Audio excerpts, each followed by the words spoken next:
Hey guys, and welcome to this lesson all about how to find an equation for a line if we are given any 2 points on that line.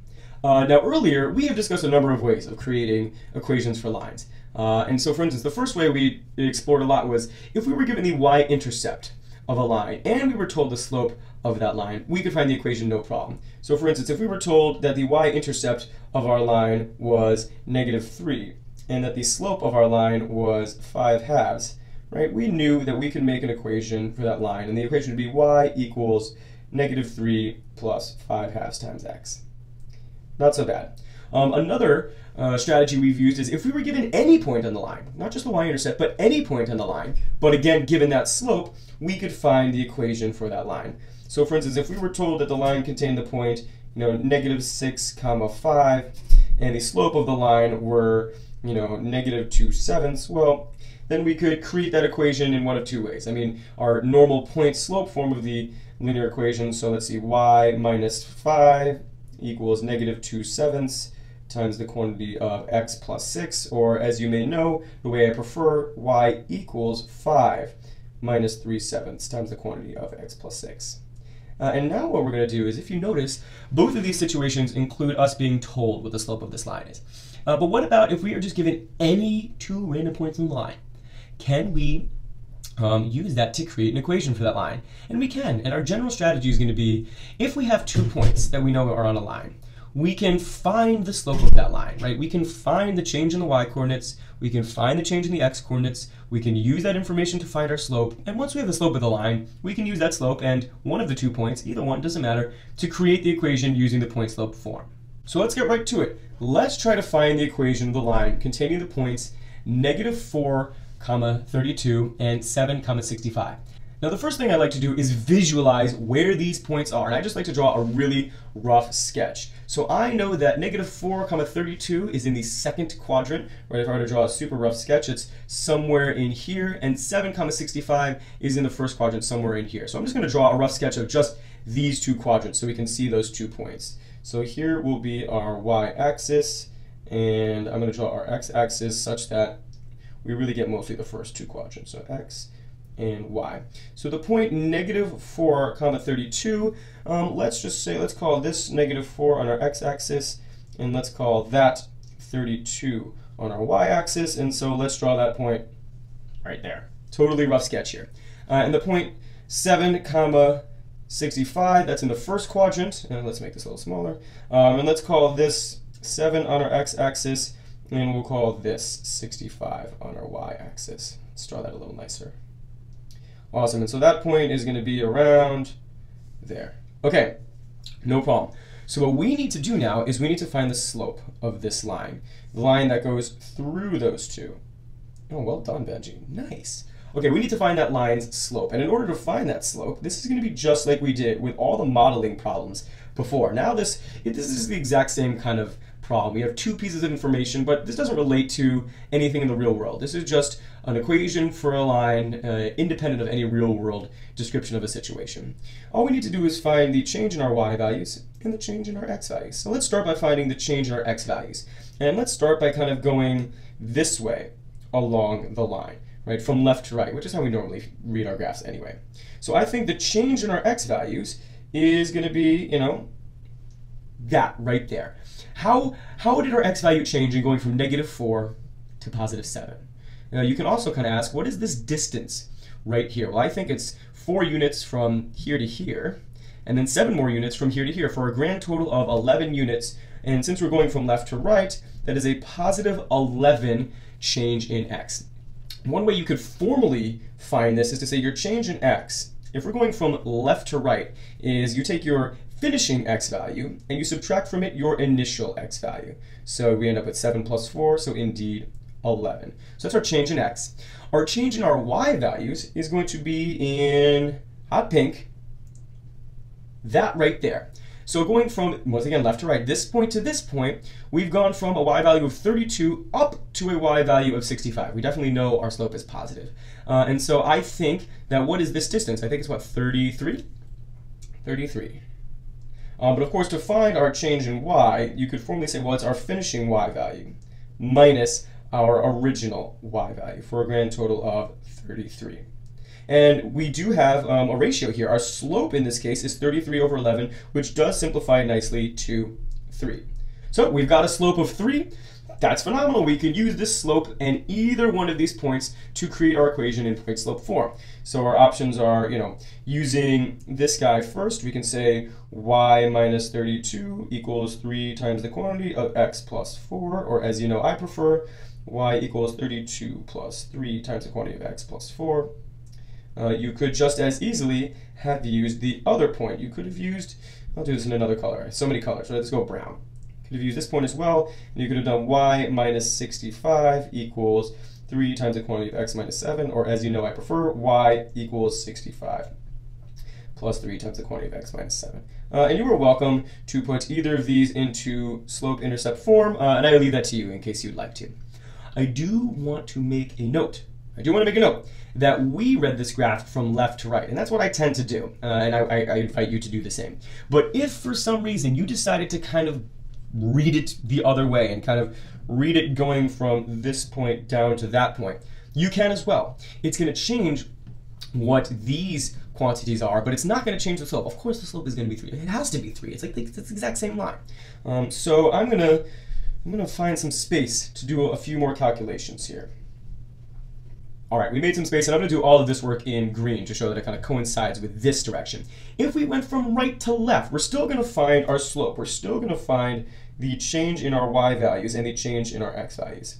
But my claim is that the change in our x values now, going from right to left, we finish at -4, and we started at 7. Of course, this distance is still going to be 11, but since our x values have decreased, our change is going to be -11. And how would you find that arithmetically? Well, you take your finishing x value and you subtract from it your starting x value. If we think about our change in y, well, we've gone from this point up here down to this point here, right? This vertical distance is still 33, but of course the change in y is negative.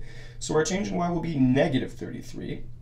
And more formally, to find your change in your y values, you take your finishing y value and you subtract from it your original y value, and you get -33. And what you see is that our slope will end up being -33 over -11, which is still 3. So our slopes remain exactly the same, which is what we thought, and it means that our equations will remain exactly the same as well. All right, let's do another. Now let's find the equation of the line containing the points 19, -20, and -23, -2. And of course, if you think you've got a hang of it, I invite you to try it on your own, but if you still need some more help, here we go. First things first, I always like to kind of figure out where are these points, right? 19, -20 is somewhere in the 4th quadrant down here, and -23, -2 is somewhere in the 3rd quadrant there. Okay, so I'm going to draw a rough sketch, and I'm going to use mostly just the 3rd and 4th quadrants, because that's where our 2 points are going to be. So here is our y-axis, and here is our x-axis, which I'm going to put up there. Okay, x-axis, y-axis. Okay, so the point -23, -2, that's going to be, we're just going to make this -23, we'll make this -2, and so our point will lie right about there. Boom. The point 19, -20, we're going to make this 19, and -20 we're going to say is down here. Totally not to scale, totally just sketching right now. Boom. So we're going to be trying to find the slope of the line containing these 2 points. Wow, totally missed. Maybe. Good enough. Good enough. We're trying to find the slope of that line, which we immediately know is going to be negative. So good thing to have that in mind. Okay, what do we need to do? We need to find the change in our x values, and we need to find the change in our y values. I like to read from left to right, so I'm going to walk us through how to do it, reading from left to right, so going in this direction. Okay, so the change in our x values. Well, we have gone from an x value of -23 all the way to +19. So there's definitely been a positive change in our x values. What is this distance? Well, this is 23 units right here. This is 19 more units, so 23 plus 19 is a grand total of 42. 42 units. I think the change in our x value has been +42. And if you wanted to talk about that more formally, the change in our x values, well, our finishing x value is 19, and we subtract from that our starting x value, and we end up with 19 plus 23, also known as 42. So kind of arithmetically or computationally, we confirm what we saw just kind of using intuition and looking at a picture. That's why I love pictures so much. Our change in our y value, well, we've definitely gone down. Thank you very much for that reminder. We've definitely gone down. And we've gone from a y value of -2 down to a y value of -20. So this vertical distance here is 18, I think. But the change in y has actually been -18. So -18 is our change in y. You can also find that kind of more formally. It's our final y value, and we're going to subtract from that our initial y value for a grand total of -18. Now, -18 over 42, that is the ratio of our change in y to our change in x. That is the slope of that line. It is definitely something we can reduce. Let's see, if I divide it by 2, -9 over 21, which, dividing by 3 again, -3/7. Okay, awesome. So for a 7-unit increase in x, we will have a 3-unit decrease in y. So this is the slope of that line, right? This is just like we did with those real-world modeling problems. So now that we have the slope and we've got these 2 points, let's make it happen. In orange, I will show you what the equation would be using this orange point. We would have y equals -20 minus 3/7 times the quantity of x minus 19. Or in blue, which coincides with this blue point, we have y equals -2 minus 3/7 times the quantity of x plus 23. And I'm not going to go and put these into slope-intercept form, but you could, and whichever one of these equations you used, you would get the exact same slope-intercept form equation because, of course, they describe the exact same line. Okay, let's do another example. I hope you're finding the hang of this, and so perhaps you can do this one on your own, but if you still need some help, let's do it. So we're going to find the equation of the line containing the points 162, -81, yowza, and 147, -61. And both of these points, I think, lie in the third quadrant. So I am going to go ahead and I'm going to draw them there. So let's make a little sketch here. So it's pretty much all third quadrant action. Here's our y-axis, and here is our x-axis. And so we have got the point 162, -81. So there's 162 on our x-axis, there's -81 on our y-axis, so boom, here is that point right there. We've got the point 147 on our x-axis, and the point -61, so not quite as low on our y-axis. So boom, we're going to draw that point right there. So we are trying to find the equation of this line that contains these 2 points. Yowza, that was bad. Much better. Okay, and so immediately, boom, we see that our slope is definitely going to be negative. Okay, good to know. I, per usual, like to read our graph from left to right. So I'm going to do all of my computations going from left to right. So we want to find the slope. Once we find the slope, we're going to be home free. So the slope will be the change in our y values over the change in our x values. Let's start by finding the change in our x values. Well, I think that we have traveled from left to right. We've gone from an x value of 147 up to an x value of 162. This distance we can see is 15 units, so it's a positive 15 change in x. And we can find that, by finding our final x value, subtract our initial x value, positive 15 change in x. Our change in y, since we're going down, should be negative. What is this distance right here? This distance is 20, so our change in y should be -20. Again, you can more formally find that by doing some, all right, let's see if I can write 2. There we go. We can more formally find that by taking our final y value and subtracting from it our initial y value for a grand total of -20. That tells us the change in our y value. And this reduces to -4/3, and boom, now that we've got the slope and our 2 points, we can use either one to create our equation. Using the point in orange, we've got the equation y equals -81 minus 4/3 times the quantity of x minus 162.